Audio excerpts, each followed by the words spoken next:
welcome to the Busted Knees and Pretty Trees podcast. Thank you all for opening up those ears and letting us come on in. I am Travis J. White, back in the studio with my camping kinfolk, and it's go time. So tidy up, grab your gear, police your filth, and keep it down for shit's sake. There's other people trying to listen. I'm already getting a little grumpy. Gonna need to go relax under a shady tree after this one. And I think I know just where to go because last week, Brad, Patty, and I crossed paths with the co-director of Arboretum Detroit and the person we would most like to bury neck deep in follow-up questions. Ain't that for real, dude? Jeez Louise. Detroit's own guerrilla arborist, Andrew Birch Kemp, gave us an eye-opening glimpse into dedicating his time on Earth to bringing life back to the abandoned and forgotten spaces of Detroit, Michigan, one tree at a time, with the help of a few volunteers. Birch was an inspiration and topped us off with plenty of Delta V to send us on another trip of discovery around the sun. Check out that episode, and if you want more, be sure to check out arbdetroit.org. That's arbdetroit.org. That there is found on the World Wide Web. Thank you, Birch. Much appreciated. Okay, back to being grumpy. Today we're headed back on the trail with our super lightweight backpacking packs, and we're going to have a little chat about decorum on the park bench and out in the backcountry. These are practices that may seem to be common knowledge for some of you, but maybe a few of our greener explorers need a little boot to their buns. I know a couple of fellas who need a good ass kicking. You know who I'm talking about. Bradley Greer and Patty Richardson. What's up, players? I practice very good trail etiquette. Thank you very much. Yeah. So I do think I. we do a pretty good Yeah, we do. job at it. We do. Damn right we do. But you can always do better. Okay? You can always do better. Always improve, man. For Yeah. sure. If you ain't learning, you ain't growing. I did spend 10 minutes with a tree yesterday. You did? It was pretty nice. What was the tree? I think it was an oak tree. Whoa. It was overlooking a pond, Yeah. and I may have been watching egrets while spending time with the tree, Yeah. but it was lovely. Well, you both were spending time watching egrets. Yeah. Right. I think it was an oak tree. Yeah. I'm not great at identifying trees. Hey, we're going to get there, sir. Yeah, we will. Damn right. I went outside, and as I was walking by my apple tree, I said, hi. How you Oh, doing? nice. Glad you're here. Just Nice. didn't spend time. Walked by on my way to my car and said thank you. Nice. Yeah. Nice. I went to Guitar Fest Oh. yesterday and saw Oh, right. Chad Fitzpatrick. Had a very good Nice. conversation. Did you buy It was anything? The great. bird father. No. You didn't get anything at Guitar Fest? I mean, you're not walking out of there with, Nothing. you know, if you're getting something, you're like hundreds of dollars Oh, yeah. less. Yeah. Were there cool things? Oh, there was all sorts of cool stuff. Just all the vendors were there. There was a million guitars to look at Oh, and yeah. touch and grab and play if you wanted. Like, Yeah. Yeah, Everything. Chad sent a picture of you playing the guitar, and I asked what it was, and I looked it up, and my first thought was, oh, Travis probably isn't going to buy that guitar. no. Chad was trying to sell me a $15,000 guitar. Why not, Travi? Do it. Those Sweetwater folk, they're good sales. Hey. All right, man. I'm happy about this News Panther. No idea what the story is, but We got a good I one. think I'm always happy. This story's been making its rounds around the news. You may have seen the headline, but we're going to dive into it a little deeper. We're going to meet a new rare hybrid songbird that's dubbed the Grue Jay. Grue Jay? Yeah. The Grue Jay is a hybrid between a blue jay and a green jay. So Grue Jay. If you would have given me two guesses, my first or second guess would have been that's the combo. Oh, For sure. nice. So they did a good job naming it. It's How not many, that creative, right? Yeah, kind of just smashing two words together. Yeah. I don't know if that's its official name yet. Oh, I don't know how that's decided. Oh, How many other kind of J's are there? In the U.S., I believe it's blue and green. I think in the other parts of the world, there's different jays. My blue sky algorithm, I see lots of other birds. A lot of UK users on blue sky.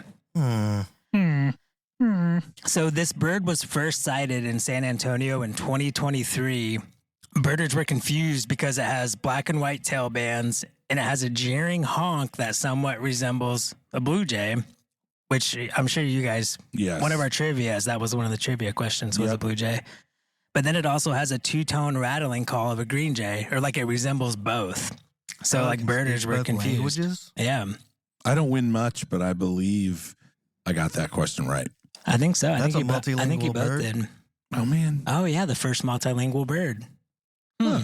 Oh, parrots are good at all languages. Oh Parrots yeah, are that's true. So on September 10th, scientists officially published a paper about this, and it showed, and genetic testing showed that the bird had a green jay mother and a blue jay father. Hybrid birds aren't like totally rare. I've even seen hybrid ducks and geese, but this is rare because for a couple reasons.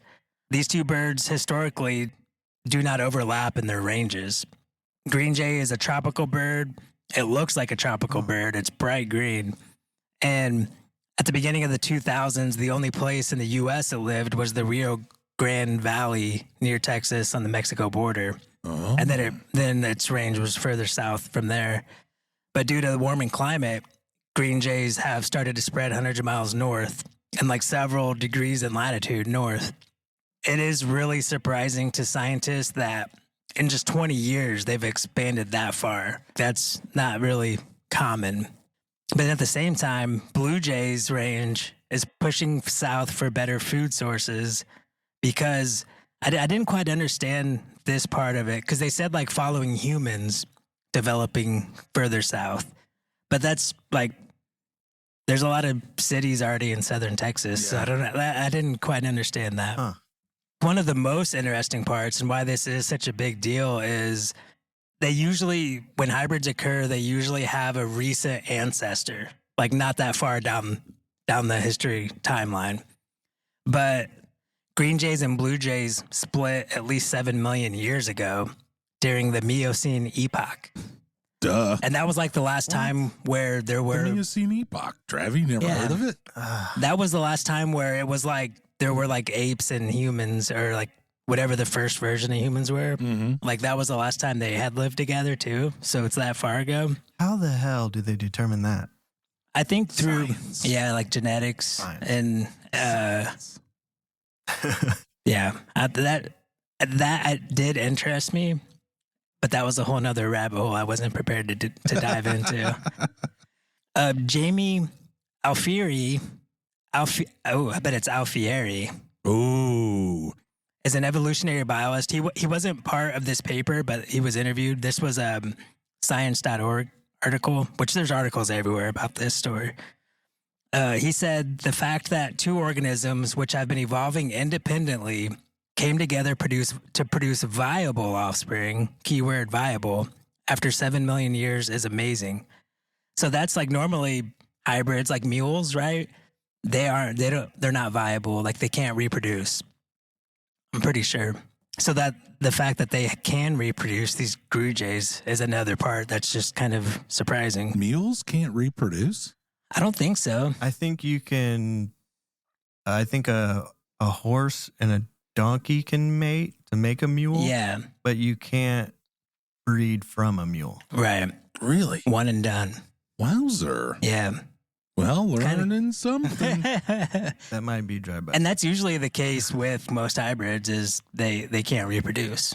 No shit. And I didn't get into the reasons behind that either. But that's so interesting that they evolved independently to still eventually be able to reproduce Yeah. with each other. Yeah. And that's I've brought that up because I read an article about different species, completely different species that develop the same exact way of doing something, like the hummingbird and then the hummingbird moth. Yeah. That their wings, they sound the same and look the same, but their internal body structures and the way they make it happen is different.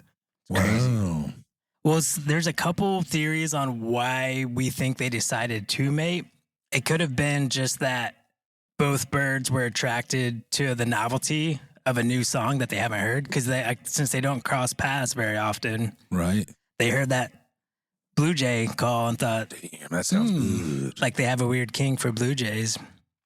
Do they How do they have the same kind of palate? I guess Like for food? I think so. I don't know. I would assume so. Just little bugs, little worms. Yeah. That's pretty. I don't know common. what blue jays do actually eat. I think either. it's a mixture of that and like seeds and stuff. Oh yeah.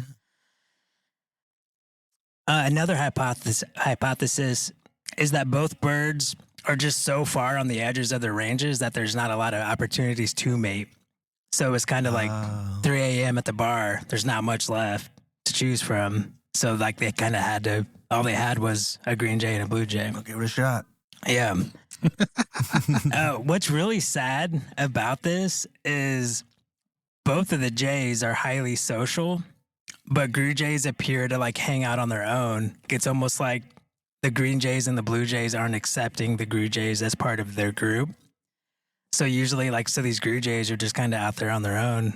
Like the bastard child? Yeah, like nobody to hang out with. dang, Nobody's accepted them. Whoa. Yeah. Go to the wall, John. That's like closing time at the bar. Yeah. Yeah. Wow. Yeah. So they don't even like their own creation. Yeah, that's what I thought. Like, where are the parents that created this monster? Shouldn't they be at least hanging out with it? Even the name, Introducing is it to their friends? Yeah, we got to think of a name for this bird. Just to make sure it's going to be green and blue. I guess we could go Gru. Bleen. Just seems like, yeah. Oh, I do hope they come up with a better name, especially because they don't even know if it is going to continue happening. What was the name of the person that discovered it? I'm not sure because at first it was just like sightings, people wondering or seeing it and wondering what the hell. It is a cool bird, like looking bird. So look it up if you have a chance. Blue jay. Is it big like a blue jay? Yeah. Okay. Yeah. All right. At least in the pictures, assuming they would have thought of that when they posted pictures of it, that to keep the, what's the word, aspect ratio the same. Do you know if there's any evidence of that happening with other? Well, I guess we just did mention the donkey and the horse. Yeah. Snakes. When we were talking about that those pythons in Florida, they were starting to mate with one of the indigenous That's snakes. right. Yeah. Yeah. There's a lot of that, I guess. Yeah. Oh, yeah. Interesting stuff. I bet so. I mean, Yeah. it's only so much space. I mean, love is love, man. There's no boundaries when it comes to love. Yeah, it was because one of the running things is were there Homo sapiens that were mating with Neanderthals? Yeah. Like that is interesting to think about. And Yeah. could they produce offspring? Jesus. Yeah. Boy, that like while you are right now, my brain is like, oh man, could it happen? Don't Like, we have yeah. like a little bit of Neanderthal DNA? Yeah, like some people, when they do the genetic testing, they have a little bit in them. Or is that just happens to I don't be in know. common with them? No, I would imagine we all stem from this is a much different conversation, dude. That's crazy It's too though. early. The Gru Yeah. Jay. Yeah. That's cool beans, man. Oh, it's over already? It's over. I But don't that was know it. about the Gru Jay. Where was this at? San Antonio. San Antonio. So I'm hoping I'm going to Corpus Christi in a couple you can weeks. see a Gru Dude, Jay. I was thinking, what if I get a Gru Jay and then it ends up not being a viable population and they kind of go away? Oh, I'll have that on my list. you get a Gru Jay Oh. on. Is it on the birding apps Oh, already? I don't know. Because Do I we did. even know? Because Merlin, one of the emails I got, like with their weekly news or whatever, Yeah. they did a news story on it. So I wonder if they did add it. So did that bird immediately become an endangered species? Oh, yeah. Or protected? I would assume it has to be sustained for a certain amount of time. I would assume. Wait, so they don't? Yeah, but if there's one, there's one. But most birds, You know most, what I mean? most birds are protected in some way, right? I Like don't you fucking can't, you know. can't just go out and shoot a robin. Under this administration, I don't know if anything is protected, and that includes you. Oh, damn. Man, that was interesting. Yeah, it's something you don't hear about too often. I want to go see a green jay. So do the I. Gru Jay seems cool. What color's the Gru Jay? Is it like a It's mixture? mainly blue. It has weird, like you know how the Blue Jays color bands are, like white and black and Yeah. blue. This is more. I think the Blue Jays like horizontal where the Grue Jay's, the white's a little more vertical on the tail feathers, and then its face is black. Oh. And it's like blue. It doesn't have green, I don't think. Oh. It's a And pretty a cool green looking bird. jay is a blue jay just in green? Pretty much. Damn. It looks way more tropical. I want to see a green jay. Because I may be able to see a green jay when I'm down there. Ciao, bro. Yeah, that'd be awesome. Yeah. All right, guys, pipe down. It's time to get back on the trail. You guys want to get into the stuff, the decorum of being on trail? Yeah, I think it's time to just help out a few people that need it. That's for sure. Yeah. Always. Yep. It's a never-ending battle, I think.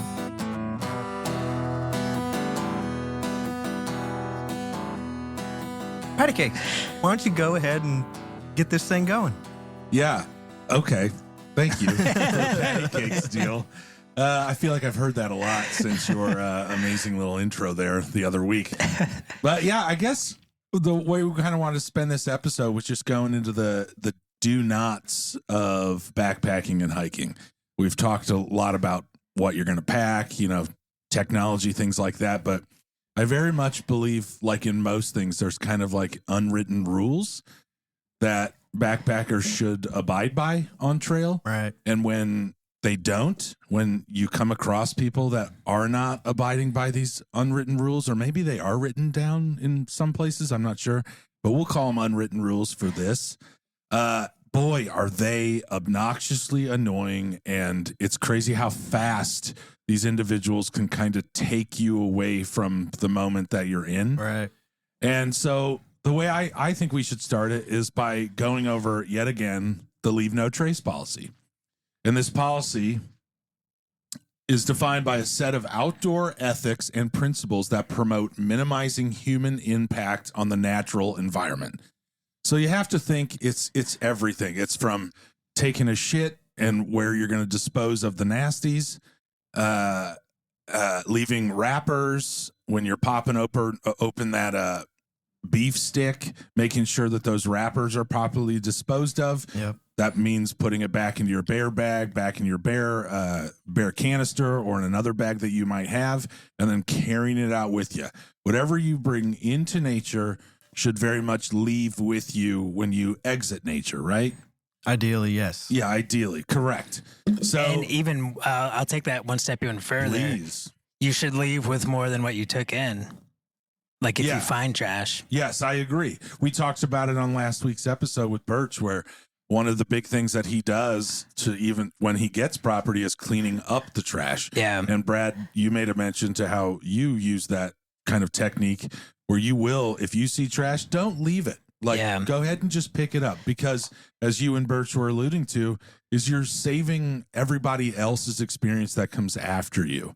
Right. You're helping them touch nature, to be engaged with nature in a way that you didn't get the opportunity Yeah. to. Like that really solidified it for me because I think Birch said that, like, you're saving other people from seeing it. Yeah. Oh, right. Such a good yeah. point. Yeah. Because I agree. for me, it's like automatically, like I get a little bit of rage. Yeah. And it's also how I grew up, where you always keep the ditches clean and everything next to the fields Yeah. and all that. So your property looks nice. And Yeah. and So it's- I do want to say that this sort of leave no trace policy, although we touch mostly when it comes to trash, leave no trace policy also has a couple other principles that I do want to bring up while you're on trail.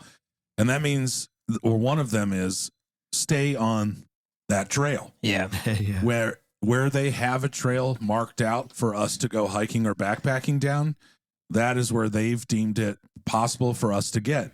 On the outskirts of that trail, sometimes centimeters on the outside of that trail, there's wildlife that you could not even begin to understand the massive amounts of insects and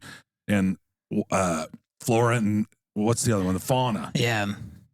So stay on trail. You don't need to go tromping over everything. You don't just stay on trail, Yeah. for Lord's sake. I don't know why I keep having to repeat And there that. could also be a cliff there. Well, valid, And then you'll yeah. be leaving your dead body. Yeah, if there's a out there. 1,000-foot drop off, stay on trail, because your dead body will screw up nature. Goddamn it. Yeah. And most places you go, if it is like a public property, like national forest, whatever, there'll be a set of rules that it's like most national forests. I think you can just wander wherever you want to go. Yeah. But still be mindful of what you're doing. Right. And that brings me to my other point of being mindful is I see these things all the time, and it's becoming popular on Reddit and people posting photos and telling these people to go fuck themselves is the people that will like etch into a rock. Right. Like JJ plus HR equals love with a heart around it, or into a tree. And that's like, go wander. Not all who wander are lost. Enjoy nature. But doing that is another you're leaving a trace at that point. And it's disgusting. We're living in a movie, Patrick. I can't believe you didn't We're say all PR stars. Hearts TW. Oh, Patty Richardson Hart's Travis White, Yeah. Travis J. White. Yeah. Well, I mean, yeah, I probably should have used a more close one, but that's just another one. Yeah. It's just another part of that leave no trace policy That reminds me that of those. you just don't want to do. You remember there was a big kick people got out of going to the hills of California when the wildflowers would pop up Yeah. and go trample in the middle of it Yep. and get their Instagram photos. And Yep. No. like, what the fuck are you doing? I mean, Trevor alluded to it. Brad's alluded to it. Augie's alluded to it. The amount of insects on that one plant that kind of keep the ecosystem rocking. Like you might think I just stepped on a wildflower and there's 6 billion flowers out here, but you can do a very huge disservice to the environment around you by doing that. And if they already have a trail set forth for you, stay on the trail. Right. Yeah. And there is another popular fad that you see a lot is people doing the rock stacking things. Cairns. Yep, that's what it's called. awfully close to Karens. Yeah, yes, Dang. it You is. remember those doofuses that pushed over a rock that had been like balancing atop Oh yeah. a cliff or something, or Yep. another rock? And I've been seeing that a lot too. That's a fad, and it's normally on like the Bros Being Bros or something like that. Like everybody likes watching a rock roll down the cliff into a body of water. right. It's just, to me, when I watch those, and to a lot of people that are commenting on those videos, it is just it's not cool, man. Yeah. It's just not cool. It's think been there for everybody knows millennia, and you're the fucking schmuck that has to walk by and push it Yeah. off the cliff. Like, come on, man. And then those cairns, I will admit that first couple backpacking trips out, I heard about that. I was like, dude, I cannot wait to put a cairn up in like this beautiful place and leave my mark. And I regret every second of that one. Yeah. Because it's just like, as you're walking by, it just seems unnatural. Yeah, it takes you out of nature. Right. And a Yeah. lot of this is, it's not just about the environment around you and protecting that for Yeah. future generations, but it's also the experience that you're going to get. I think most of the points we're going to hit tonight is very much based around the experience that we hope people are having Yeah. and protecting that Yeah. experience. And one thing that kind of goes with staying on trail is also when you're setting up camp. A lot of places where you're backpacking, they'll rotate the campsites and they'll close ones down and let it regrow and open a new one next to it. Like, don't camp in the spot that they're trying to rehabilitate, or don't camp in a spot where you have to knock down. I mean, unless you have no other option, you kind of got to do what you got to do in an emergency. But Right. But primarily, you can expect that the trail or the national parks or the state parks or yeah, the volunteers and employees that work there know what they're doing. yeah, And when there's designated places for you to be, barring that anomaly where it is life or death, just stick with what the park has for you. yeah, One, because two, the camp zones are absolutely stunning. yeah, The trails are meant to get you from point A to point B.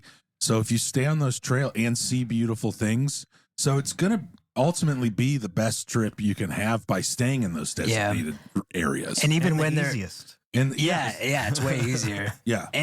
And chances are, even if there's not established campsites, you'll see places where people they become established campsites. Right.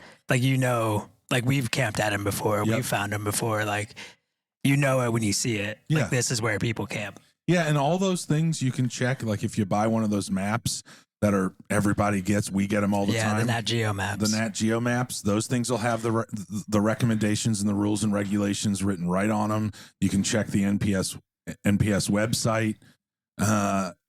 There's all kinds of ways to make sure that you're doing it appropriately. So just always remember, leave no trace and check before you go. Yep. And you won't piss off everyone in the world that likes this shit. So we've talked about leave no trace. We've talked about leave no trace plenty of times before. Now's where I want to get into a little bit of the unwritten stuff, maybe. Yeah. Yeah. Some of the, let's say, ways to just not piss off everyone. Yeah. Right. And what's your guys' thoughts on music without headphones on trail? Number one, I think, is just noise in general. Yeah.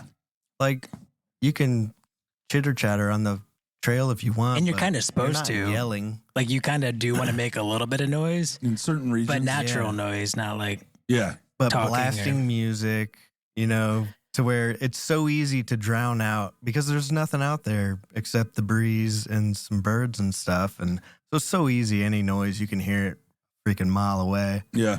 And if there's music, like, that's just wild. Yeah. Didn't you say you went out to some park here locally? Well, it's different in the city for sure. Yeah. But, Yeah. I think somebody might have been Moreau mushroom hunting, and it was so loud. Like, I don't think it was one of those. I mean, it didn't seem like it was one of those Bluetooth speakers because it was so freaking loud. I could not believe it. Yeah, and I got to say that I don't care if it's the city or if it's out in the middle, you're 40 miles out in the middle of nowhere. Yeah. Use headphones. Use headphones. I don't necessarily care if you're listening to music. I never do, though. I don't know if I've ever been backpacking or hiking and listened to music while I'm like walking. Yeah. That's not normally a practice of mine. Yeah. And it's even like, it's when you have like the parks like Lakeside, and they have tennis courts or whatever that other game people are really into now. Pickleball. But you can hear people like cheering and having fun and a good time, and that's part of the nice park. Like, people are, and then you'll have that dude that's rolling around on his little, I don't know, ball that they roll out now, just wildly fast. Yeah. Just blasting music. Yeah, And there it's was- like, come on, man. It was kind of funny because I was at a drive-in movie last night, and there was somebody drove by on a motorcycle, and they had their music blaring, and I was instantly like, "That son of a bitch!" Oh, dude, yeah. I live right in the middle of the city, and while I do enjoy the motorcycles and boom boxes, boy, that just aged me. But like the speakers, the subwoofers that people have, there is a moment, there is a place and a time, and I do live in the city, but it just annoys me across the board. Yeah, you expect it in a city too, though. Yeah. It's just like I don't care about your musical preferences. And if you want to do it, especially on trail, since that's where we're at, whether or not it's a city park or 40 miles out, just headphones on. Everybody is there for their own experience.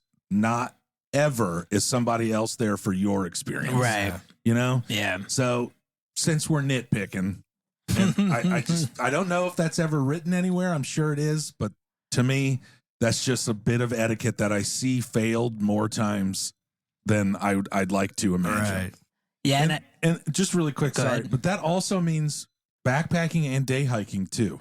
Oh, yeah. Like, even if you're on that 1.5 mile stretch that everybody in the national park is going to go to that waterfall or that overlook and then right straight back to your car, even if you're on that, just shut the fuck up.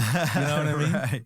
You know? Yeah, it's funny because you'll start at like maybe a trailhead where it's a popular visitors site, and there's just this big crowd of people, and you can hear the hum of the crowd, and people are talking loud. And then you go off, and then for 4 or 5 days, there's no noise except for the outdoors. And even the backpackers that you cross paths with, like, it's all very quiet. It's like, hey, how are you? Bing, bang, boom, we're off. Yeah. And then you start getting back into a touristy popular area, and people are just so loud. And I know that they're Yeah, it's not to say like don't talk. Right. Just don't be screaming and being crazy loud. I remember that one woman, I think we were in Michigan, where we could just hear her goodness. for like a mile Yeah. in each. We'd hear her for a mile, met her, and then they like followed us down the trail for a little bit. And then it was another mile after that when they finally got off before we could. And like all you heard was hearing this, her. and we were even to the point where like, and it was only her talking, nobody responding to her. Nobody We was were just- talking to and her. We were like, man, what is going on back there? Man, It's crazy. That sucks. As a fellow loud person, I will say that there's some things that people can do with their just voices, but Oh yeah, I tend to your give that- ahoy is quite the yeah. My ahoy. yeah. I the tend to sound give wave. I tend to give just chitter chatter a bit of a pass. For me, it's mostly the just blatant music. It's just that's not natural to me. I think a lot of these for me is just going to be. I want the natural feeling of being in nature. Yeah. And anything unnatural at that point becomes a nuisance. Yeah, and I usually tell myself, and we keep saying it when we're out, is like at least they're out here. At least people are out enjoying nature and having a good time. Yeah, like, we if had to nothing else. recite that to ourselves a lot on our way out. Yeah. And there's less distractions. You're more aware of your surroundings, and that's very important out there. So, go ahead, Brad. Do you have something? I was gonna move on to the next thing. Yeah, go ahead. So, and a lot of these, like the actual trail etiquette when you're on trail hiking, a lot of these, I didn't really. You kind of catch on I caught on as I was going. Like a lot of the stuff I didn't know. Like one of the big ones is yielding to uphill hikers. Yes. Like I didn't know that for a little while. Yeah.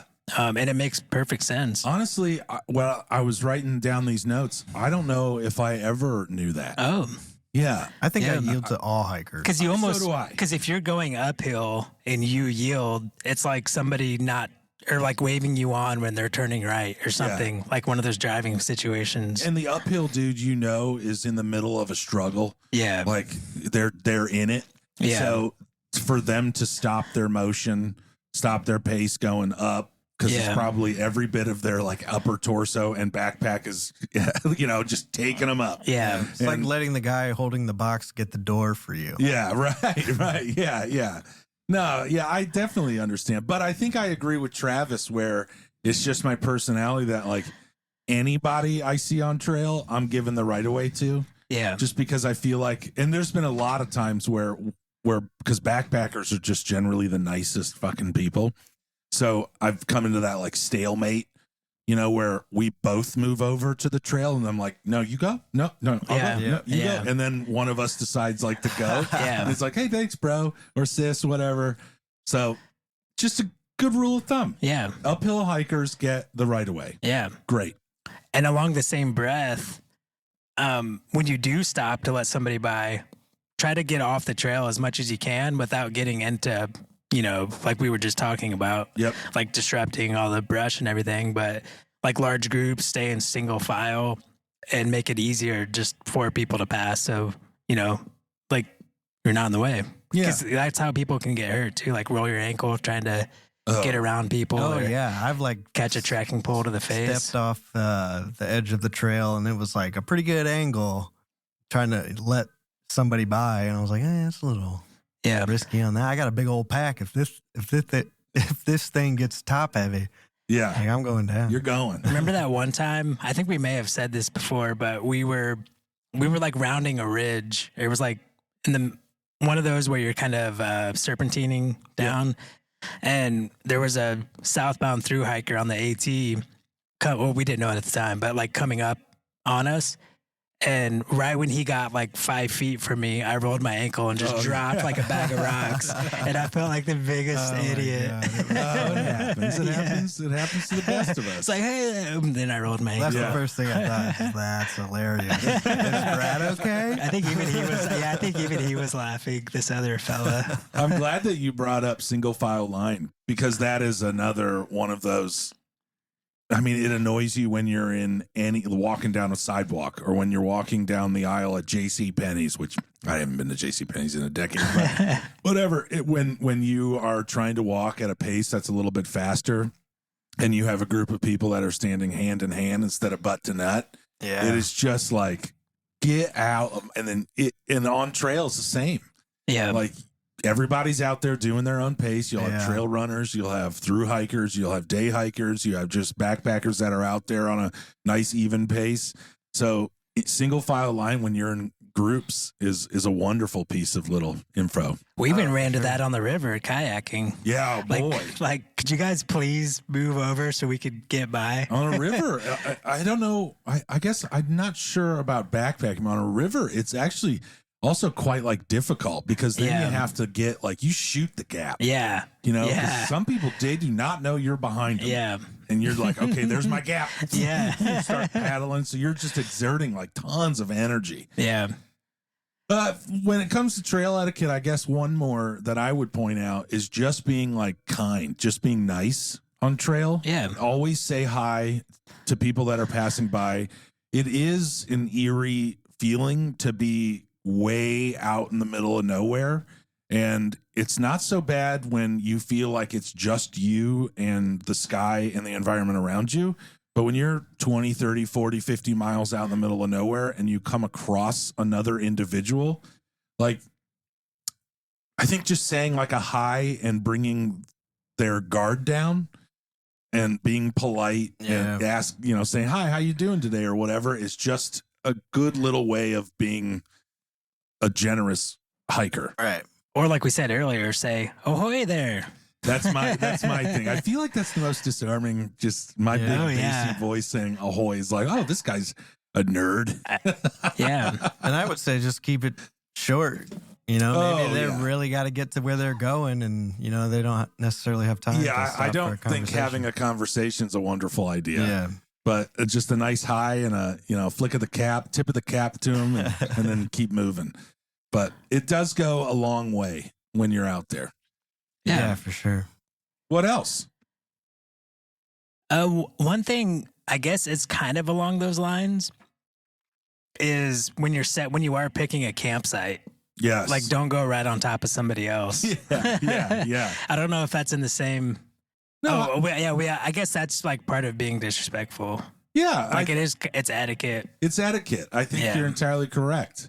I mean, if there's space in the camp zone or the designated camping area, then you probably want to just get something that's a little bit further away. Yeah. You don't want to pick the little section that's right next to the other people because it's just, once again, it's just nobody's out there to be with other people that aren't in their group. Yeah.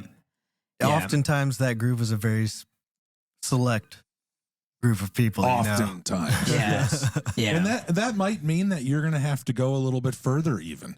There was plenty of times on trail and on the river where you might have an option to kind of squeeze in.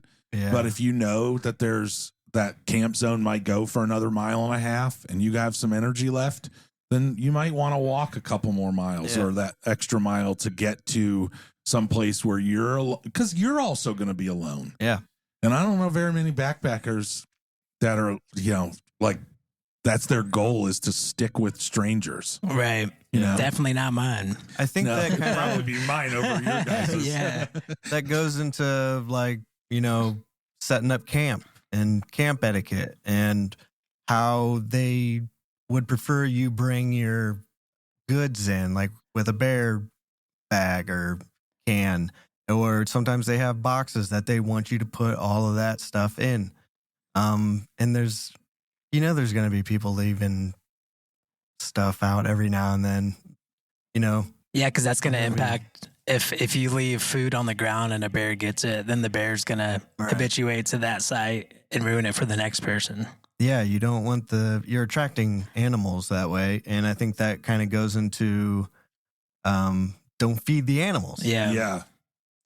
Do not feed the animals. When I was writing these notes, I was going back to our first season with Bear 399 and some of the other ones where we were seeing more stories out of the Teton Jackson area where bears were starting to come into the communities.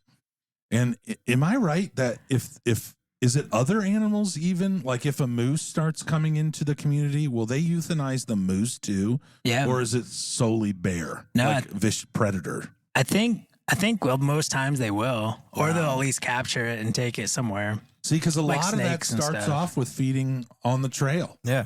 If that bear, moose, any other animal starts understanding that humans they correlate that with food, then they're going to go hunt that out because it's easy food to get. They go where the resources are. Yeah. So you just want to stay away from that. That does mean taking the extra time to put away your stuff, lock it all back in your bear canister, bear hang, get it hung up. It's good for the animal. It's good for everybody at your camp zone because you're not going to bring anything into that area. It's just great trail etiquette and also toothpaste, toothbrush. If you bring deodorant, which I do not recommend, if you bring deodorant, all of those things have a scent that an animal will be attracted to. So be very diligent with that. We've touched on being a good steward of your camp zone or your campsite. We've talked about being a good steward while you're backpacking, but I guess with this one, where my mind went is just not being an asshole. Yeah. Like one of my favorite, I think one of my few known backpacking movies is A Walk in the Woods. And when I think of this, I think of Mary Ellen. If you've ever read the book or watched the movie, you know, I can't remember. It's Shaw something. Kristen Shaw. Yeah, she plays a character named Mary Ellen, and she is just an asshole. She talks over everyone. She tells you you're wrong. She comments on all their backpacking stuff. Yeah, she's like, you should really have a three-season tent. She's like, this is a 3-season. She's like, no, that's a 2-season tent. Yeah. And That's like arguing with Brad. Yeah. No, Brad's way not that dumb, man. I think Patty said it before. I'm right quite often. So good Lord. Quite is subjective. Yeah. But you just don't want to be a jerk. Well, that comes down to saying hi when you're on trail, not talking too long, because you know that other person just wants to get on with their hike. They want to keep their momentum going. You don't want to be questioning people. You don't want to make lewd or gross comments. Just don't do anything that anybody could construe as rude. You're all out there for a reason.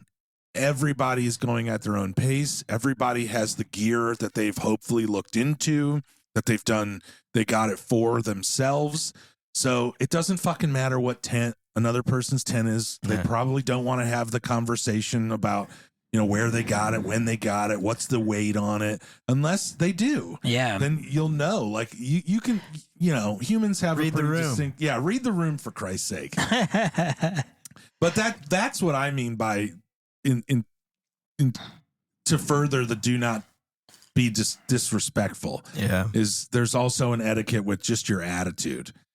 And oh yeah, I made a little list of things, and most of them are what we had already talked about. Yeah, but I put pessimism on there. Yeah, it's like there's no reason to be just shitty when you're out there. Yeah. Or no, it's all positive. We'll make it. Everything's gonna be fine. This is beautiful. Look at it. Those loud people will go away. Usually this is me telling me this. Yeah. Same here. But that's part of us trying to stay in a positive mindset. Right. Yeah. Have you guys ever been on trail? And I know the noisy lady, but ever been on trail and experienced an asshole?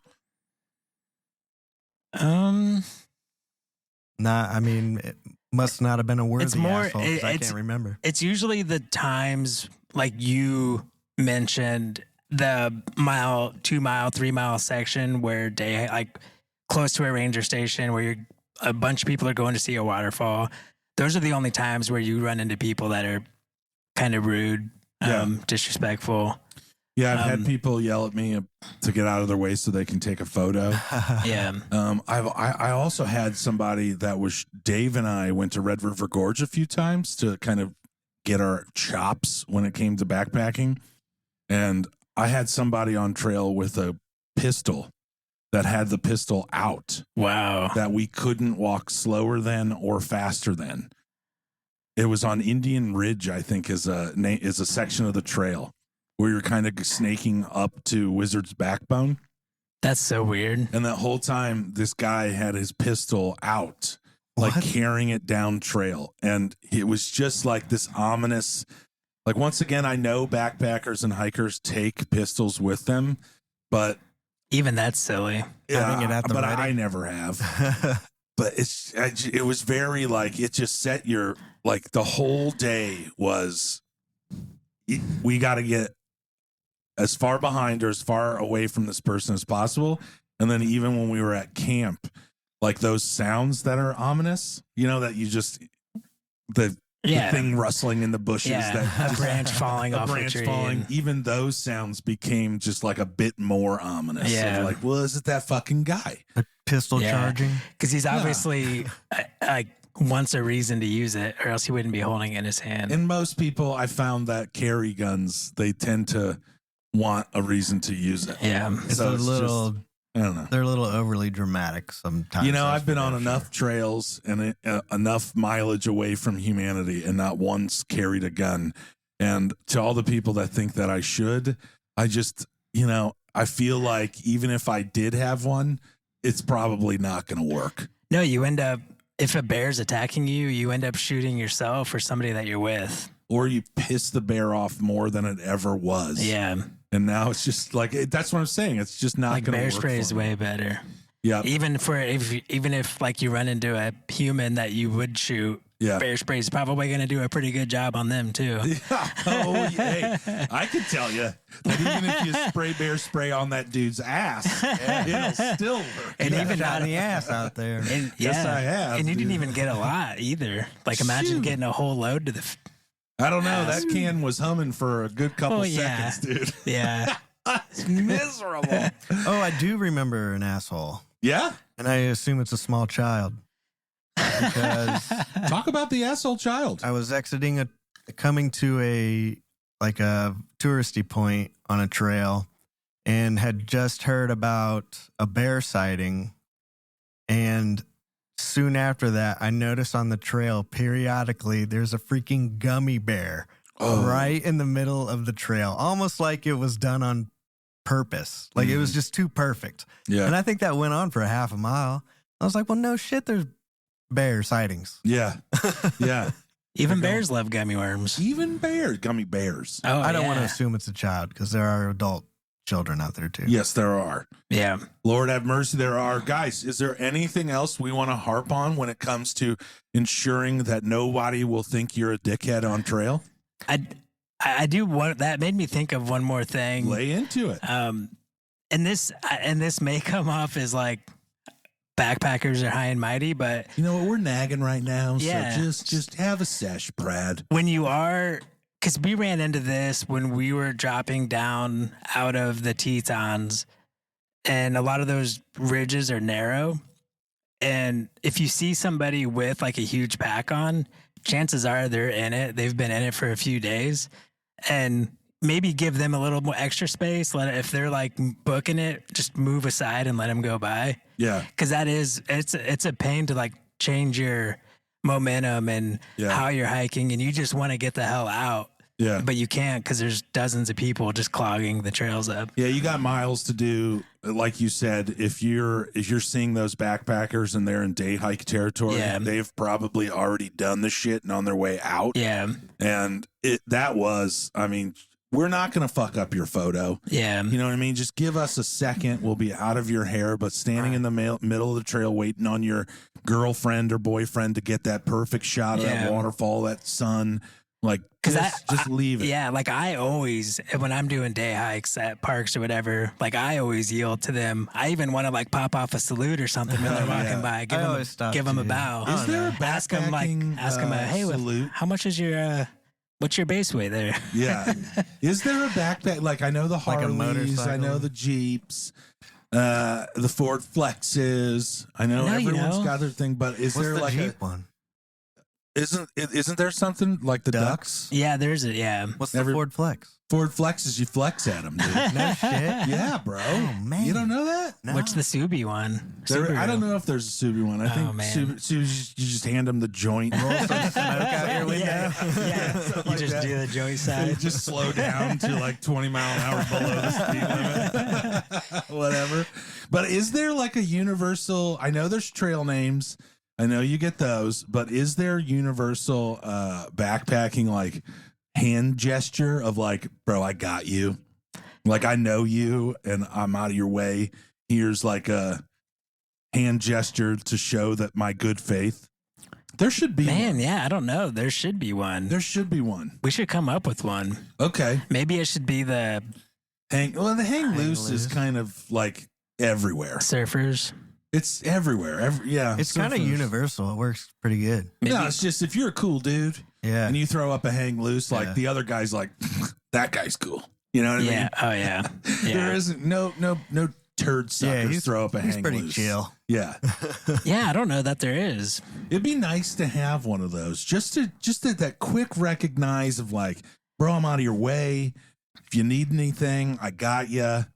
Here's a hand gesture. Move on. I am starting the new international hand signal for nice clothesline. Yeah, you are. Because I like tying a good tight clothesline at camp. And that's just sticking your arms out like a T. Yeah. And then if it's a really good tight clothesline, then you give the hang 10 on the end of your T. Double hang 10. Yeah. Dude, I Not saw just one. Brad do that probably 12 times as we were yakking past a few ones. And I knew right away, I was like, oh, Brad likes that one. Not all of them got the hang 10. No, they didn't. There were shit. some No, there's there a were some little droopies out there. slack. Yeah. You know, their wet bathing suits right in the middle and it wasn't tight. Yeah. What do you think the longest time it took you to put one of those up? I mean, I'm getting more and more efficient. The longest is when you have a like short distance between trees. So you have to kind of like go to one tree, tie off that, go to the next tree, tie off that, kind of go off a couple different trees. That's when it takes the longest. But I mean, that's even What's at the your most. fastest one? That's even that would only take like 15 minutes. Dude, if this becomes a thing, this universal hand gestures for clothes hanging, and somebody yaks or backpacks past Brad and just does the T. dude. No hang loose, just does the T. Oh. Like, I have to imagine Brad, sir, Yeah, excuse me? get on back here, buddy. Do you want to hear the twang off of this? Let me show you what I'm talking about. Or if it really is junk. Yeah. Like, at some point, this might backfire on Brad. I'd be That's all I'm saying. embarrassed. I wouldn't hear him talk the whole rest of the way back. No, he wouldn't. He'd be like, just grumbling. Just son of a bitch, give me a T sign and it's son of a god damn it. Just so everybody knows, these guys always give me shit for hanging clotheslines. So, or me and Travis usually have them hung up. Well, but- I give anybody shit. After sleeping when we're flying, I don't understand. I don't understand. By the time you guys are hanging up clotheslines, I'm in my jammies, like listening to a book in my tent or in my hammock. Anything else at all, gentlemen? I can't think of anything else. I'm sure we missed a couple things, but Travis J? I think that about covers it. I mean, you can always find something new, Yeah, you know. that's But true. yeah, I think everybody gets it. Okay. Be respectful. Well, yeah, this was like our grumpy old men episode. this was our Grumpy Old Men episode. I'm fine with that. You know, we're allowed to have a little negativity every now and yeah. then. If Jesus it's Christ. if it brings positivity in the end, bring a little I negativity. like the way you said that. Yeah. Positivity breeds negativity. Or something like that. Negativity breeds positivity. All right, dudes. Well, let's get out of here. And I enjoyed this episode with you. It's been a pleasure. If you want to check us out at Busted Pretty at Blue Sky, or come to our website, bustedpretty.com. We'd love to hear from you. Anything you got for us, we'll take it. Alrighty, thanks for listening. Keep on sauntering, everyone. Goodbye. See ya.